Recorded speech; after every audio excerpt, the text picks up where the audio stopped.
talking about old Russian history. So anyway, this is the White Pass Dock here, the present site of White Pass Dock. This is a warehouse building, and it existed until about 1920. We have photos of this building and this one, and the end of this one. These are retail shops and warehouses in this area, government buildings, more government buildings, later an American Customs House. This building was a club and a barracks for officers. Later on, the school for girls was moved upstairs here, and there was a music school here. This thing here that everybody asks about, what's the Ark? Is that Noah? This doesn't go back that far, but this was an old ship that got too rotten to sail, and so they turned it into a sail-making shop. And likewise, and its name was the Polyphemus. And a point of interest here is that we have an artifact in town from the Polyphemus. It's an old swinging candle holder that Father Zabiko has at the Russian Orthodox Church. This is another ship here called the Rurik, and it too was too old and soft to sail, so they pulled it ashore to be used as warehouses. This is a warehouse that's built in 1841. It took them 7 or 8 years to finish, so the sides of it still aren't on it. A boat shed here. This was the main shipbuilding ways, is best described. This building here at one time was a school for girls, and later on became a navigational school. And this little ship was built on the ground here. It wasn't pulled up there. It was actually built as a half-scale model and used to train young men how to sail ships, to learn the ropes. This is the Kleinert village. There are canoes drawn up on the beach, little smoke houses. You'll see the smoke holes on the top that let the smoke out of the buildings. And if you look around in the woods, you'll see bear and deer. See? And coming back over here, you'll see the gateway. And even in 1845, the Russians were sort of nervous about the Kleinert, and so they had all these cannon up here trained on the village. And this village was sort of used as a hostage in case of any kind of uprisings everywhere in southeast Alaska. So it worked a couple of ways, and kind of a tough life back then. This is a big bakery here, and I'm thinking because it's so close to the wall that it might have been used as trade, and they traded bread made there to the Kleinert.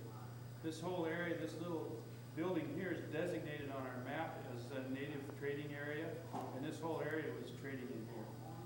This building is another barracks for Admiralty officials and officers, naval officers. These are shops associated with shipbuilding, so there might have been, I don't think blacksmith in here because there's no big stacks on, but mostly a wood shop. This rock that you see here is still there and it's still exposed. It's in the Pioneer Home yard, and it was a favorite place for natives to sit and watch the church services here in the old St. Michael's. This St. Michael's exists about where Russell's is now, and it was torn down in the late 1840s, I believe, to make way for the new cathedral, which is going in here, which is our present-day St. Michael's. All of these buildings in here are not labeled on the map, so I just consider them as general residences. The fortress wall that you see here, in my mind, follows Seward Street fairly closely. And this blockhouse is about where the Mills house is now, or just right above the White Elephant. In 1838, the wall, the end of the city wall, went from this blockhouse right straight to the beach at this point. On this map, you can see that wall marked faintly. This model doesn't include old buildings not in use anymore. There were quite a few buildings in through this area that were there, but the roofs had fallen in and they'd rotted. You know, in reading writings from Russian times, that was one of the problems with the spruce and hemlock logs here, is that they rotted fairly rapidly. This is Lincoln Street that runs down through here, through this area. It will be Lincoln Street. down the street from St. Michael's, we have a little cemetery in here, which Max Sporting Goods covers right now. This is the Lutheran Church, and it's on this is the same place that the Lutheran Church is now. This is Johann Bartram's house, and this is actually the house for the Russian executive officers here. We know this was Bartram's house because Pastor Signaeus, who lived in the Lutheran Church, which would be on the backside of this building here, lived in the back of this, could see into Bartram's living room from his sacristy, and he wrote that. This is the hospital, and I don't know too much about it, and it probably needs a little more detail. And then this point of land extends on out to where, out into here, where is present day Thad Paulson's house now. In 1845, it was known as the Island of the Windmills, and in 1845, it had a Russian fish processing plant on it, and we call it a saltery today. But in 1820, it had a windmill on it, and if you look through some of the drawings over there, you'll see pictures of that windmill.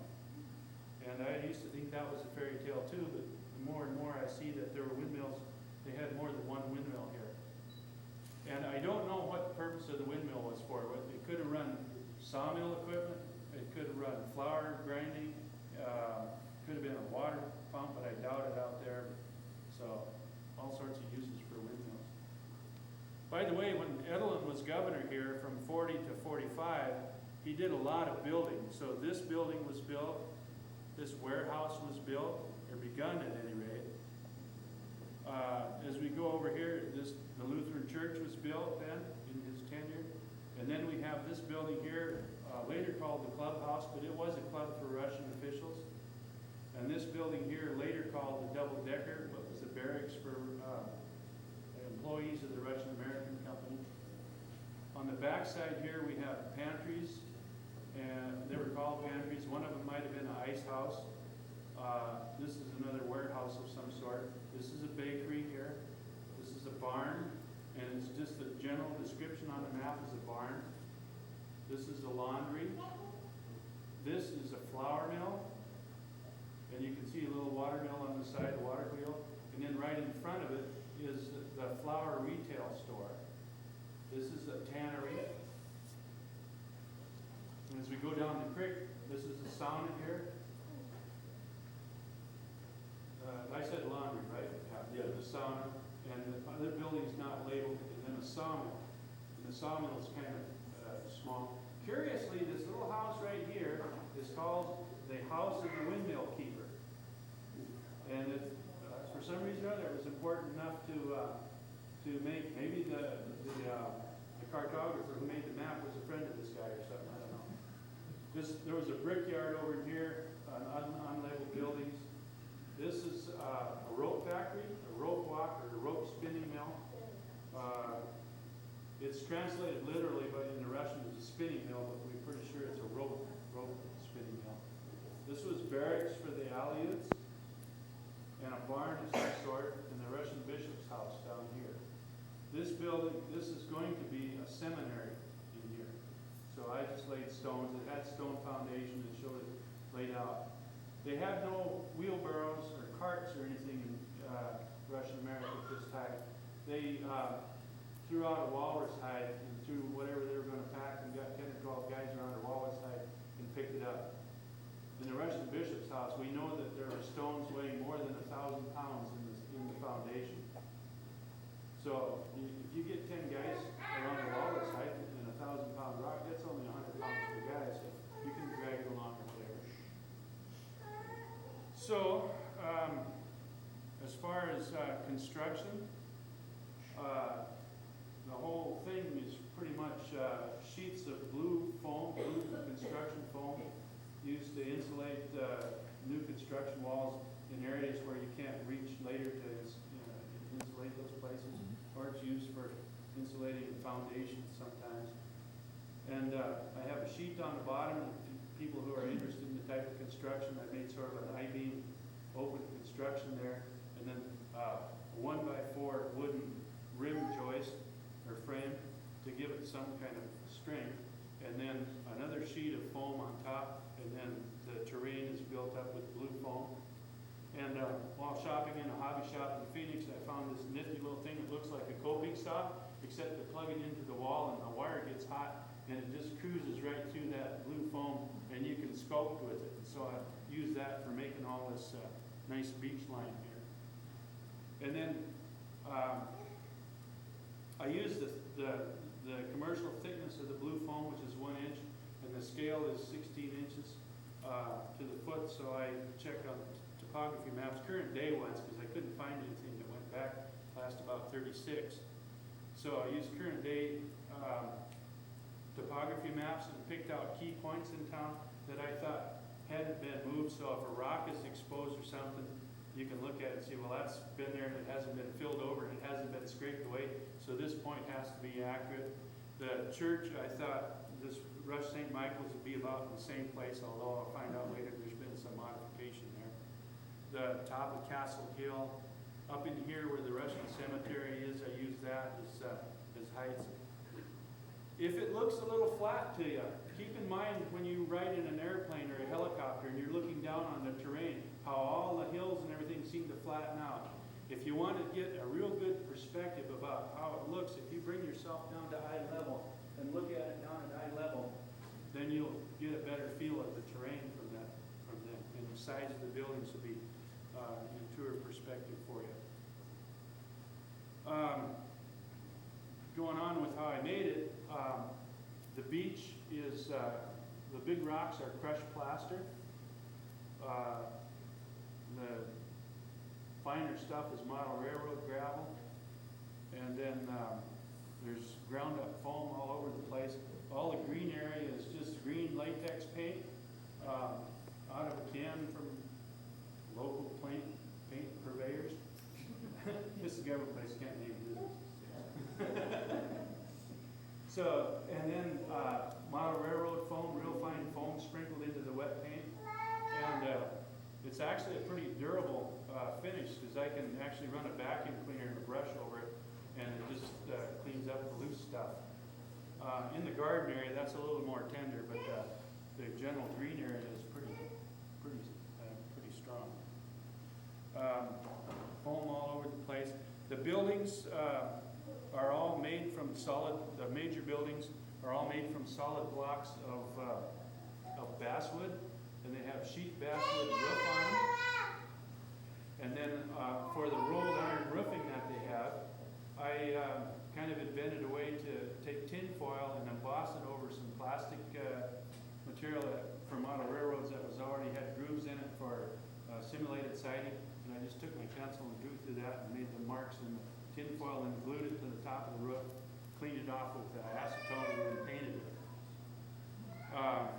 The church, this little church, however, it's a complicated structure and I couldn't figure out how to saw it out of a block, so I had to build that up out of sheet basswood and all sorts of pieces. There's about 16, 18 hours in that one little building alone there.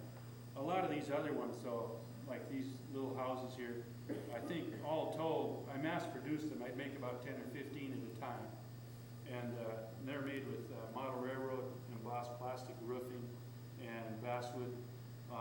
You can buy the log type structure in sheets from basswood, and then you got to cut it to make the simulated log corners. The windows I made on the computer and then use a copier to shrink them down to size. All the doors are hand drawn. The cannon are made of brass, actual brass cannon. Each little cannon has 11 parts in it, and there's 38 cannon there. The clinket houses are all carved from individual blocks of wood. The canoes carved from blocks. This is basswood. The ship is basswood. The trees are made out of this sponge-like buffer pad material used for buffing floors. I cut cones out of the buffer material and then sprayed that. I stuck a bamboo skewer into the bottom of them and sprayed it with 3M contact cement and rolled it in model railroad foam to get the trees. The little people are commercial N-scale model railroad people which fit the scale. I use Ceramcoat craft paint from the diner store for most of the paint.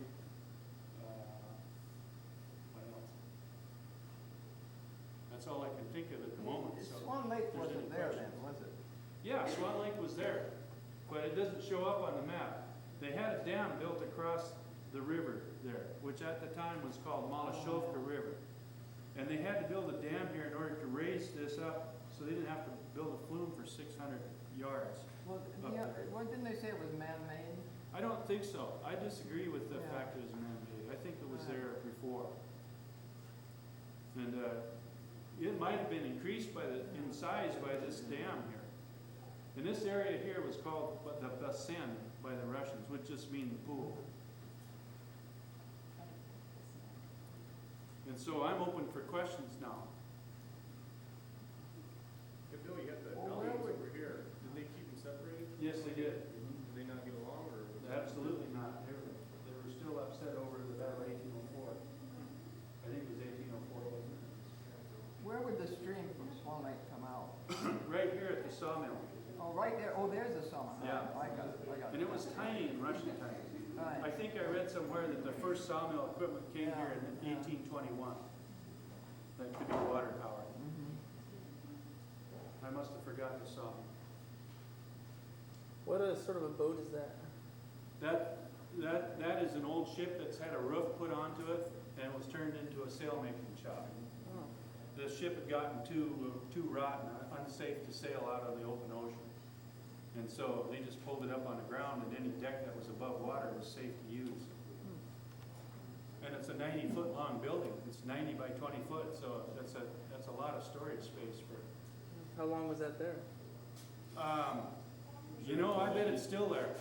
1867, it's on pictures after the time of transfer.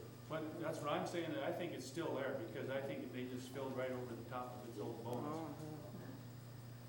It'd be a good archaeology project to look for that.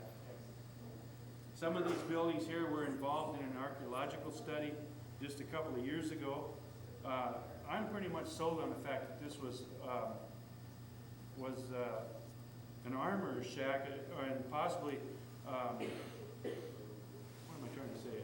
Blacksmith shop, yeah. You can see this kind of little chimney on top, this thing here.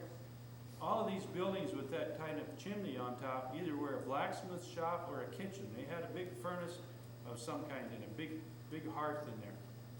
And that was to rainproof that hearth. In 1845, these two buildings here are listed as buildings no longer in use. In New England, they use that type of sugar shacks and that ventilating system. This, by the way, almost all these buildings by 1845 are all second-generation buildings now. The originals have been all torn down, including this building. Wasn't that built in 38? Yeah, but they Yeah. finished about that time. 37 maybe. So what year were you trying to hit on that? 1845. This whole map, this is something I dreamt up. Well, the Tlingit village is sort of a figment. I saw maybe this 2 feet of this end of it in a Boston Sensitive picture from 43. But